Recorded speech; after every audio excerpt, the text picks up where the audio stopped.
Olá! Seja mais uma vez bem-vindo ao canal Algo Além. Meu nome é Andréia, muito prazer. Hoje nós vamos fazer a segunda parte da origem do casamento. Vamos lá?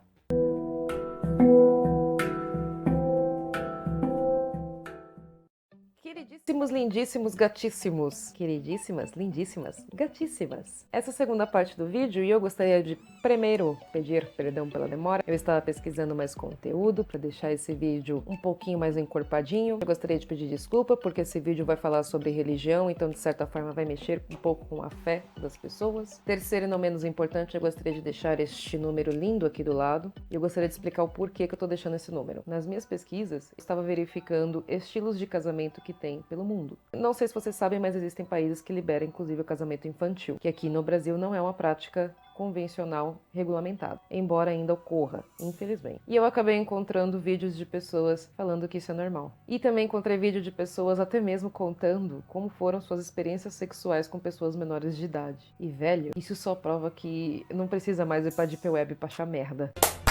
O Brasil acaba de se unir numa grande salva de palmas para homenagear o grande penetrador que você é! Eu quero mais palmas, Brasil! Mais palmas, porque esse cara transa demais!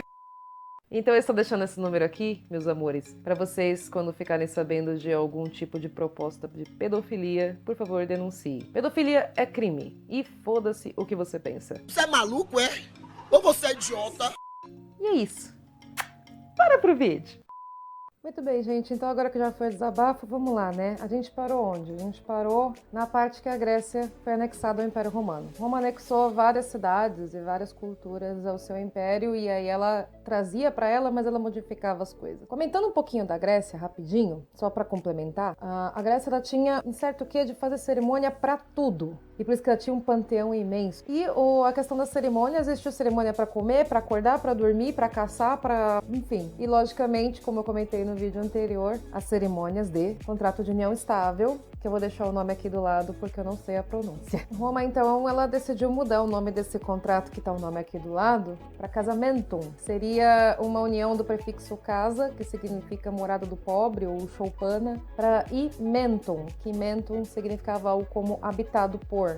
Então, numa leitura assim, né, mais ou menos de entendimento, interpretação seria contrato onde mora uma família de pobres, e a palavra pobre, ela sempre teve uma significância, não exatamente para miséria, mas sim para pessoas que pertenciam à classe de base de produção. Então, pessoas que trabalhavam com produção de bens como agricultura, comerciantes, coisas que tinham baixo valor agregado e faziam de tudo para sustentar quem estava no poder, eram chamados de pobres. Em Roma, ela tinha o quê, né? Ela tinha divisão de classes, assim, muito específica. Tinham famílias mais tradicionais, eram chamados de patrícios, e os que tinham a classe mais baixa eram chamados de plebeus. A classe mais baixa que eu digo seria essa, a classe operária, a classe comerciante, trabalhadora rural, etc. Então, os contratos de casamentos, eles eram exatamente voltados para pessoas que pertenciam à classe de plebeus, nessa época ainda, né? E para conseguir firmar esse contrato, ou seja, realizar essa cerimônia de casamento, o homem e a mulher tinham que passar por treinamentos, recebiam missões a serem cumpridas. As mulheres passavam pelo treinamento de matrimonium e os homens pelo treinamento de patrimonium. A missão da mãe era gerar filhos,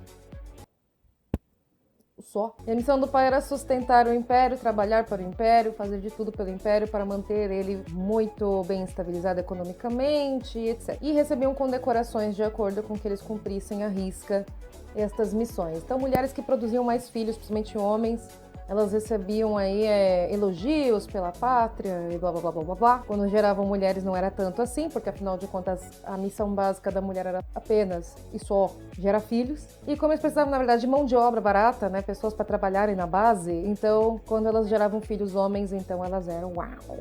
Uau! Vitor Fazano?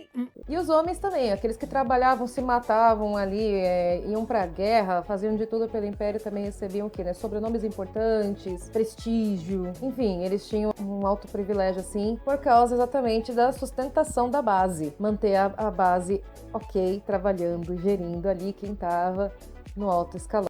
Meu esposo, meu amor, meu adorado, eu lhe amo. Deixa de ser safada. Eu não tô sendo safada. Como nem tudo são flores, o que aconteceu? O Império Romano ruiu e entrou na Idade Média, mas o Império Romano ele continuou atuante, só que agora de uma forma religiosa. Então nos foi apresentado a Igreja Católica Apostólica Romana. Uau! Essa religião, ela tinha o quê, né, como premissa? Trazer todos os costumes, principalmente romanos, só que com uma repaginada agora também voltada tanto para as classes mais baixas, como também para os escravos, que já era uma cultura comum lá na Europa, né? Então eles acabaram juntando vários costumes que se tinham tanto nos escravos, né? Então, por exemplo, ali nós tivemos os princípios dos hebreus, né, que era o judaísmo principalmente, então por isso eles adequaram ali o Velho Testamento. E no Novo Testamento eles colocaram muitas coisas, principalmente de cunho tanto cristão como também dos deuses do panteão romano. Então você vai encontrar muita similaridade entre a religião dos panteões greco-romanos com o cristianismo em si. Muita gente vai me xingar agora. E como eles puxaram, né, muitas coisas, principalmente do Império Romano, também veio o quê, né, o contrato de casamento. Mas agora que virou um cunho religioso, também tinha mais cerimônias ainda para se realizar e até mesmo aperfeiçoamento de conduta, colocando o que? A virgindade como um dos quesitos principais para conseguir realizar o casamento em si. Nos homens também era exigida a castidade, mas não era algo assim tão vívido, afinal de contas não tinha como comprovar de forma física. Já a mulher, quando ela perdia a virgindade, ela sangrava. Então eles sabiam exatamente se a mulher era virgem ou não. O motivo principal de terem colocado a virgindade como algo extremamente necessário foi o controle de DSTs. Como a religião ela sempre foi contra a pesquisa, né, e científica, ela falava que, na verdade, as doenças sexualmente transmissíveis eram castigos divinos e que só castigava aqueles que não eram castos ou que não seguiam exatamente as normas da igreja. Então começou um alto preconceito com pessoas com DST justamente aí, porque falava que era o quê, né, uma pessoa extremamente amaldiçoada, aqueles que carregavam doenças sexualmente transmissíveis, e por isso as mulheres tinham que ser castas para realizar o matrimônio. Era uma forma de controlar as DSTs. A castidade prevenia que as crianças nascessem com problemas físicos ou mentais, fora aquelas que nasciam mortas devido às complicações causadas pelas DSTs ou má higiene. Com isso, a mão de obra local não enfraquecia e a nação se mantinha forte nos trabalhos braçais.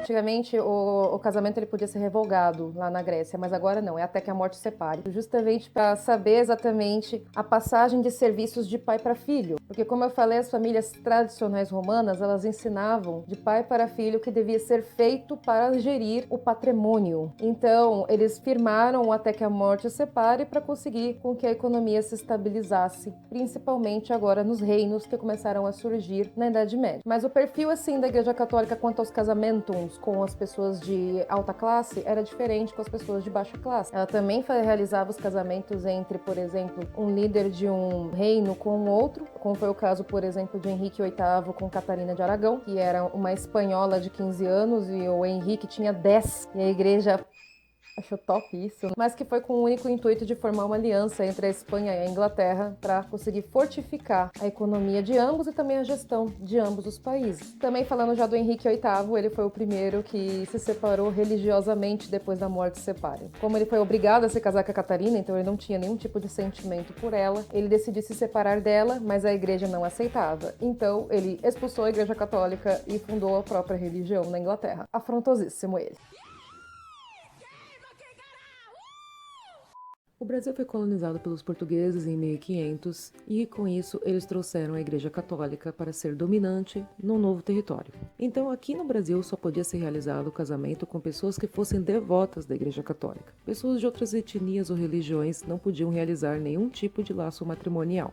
O casamento civil, que foi o modelo trazido lá da Grécia, ele foi realmente colocado aqui na época da proclamação da República, ou seja, depois que o reinado caiu. Mas, mesmo assim, a separação só veio vir em 1977.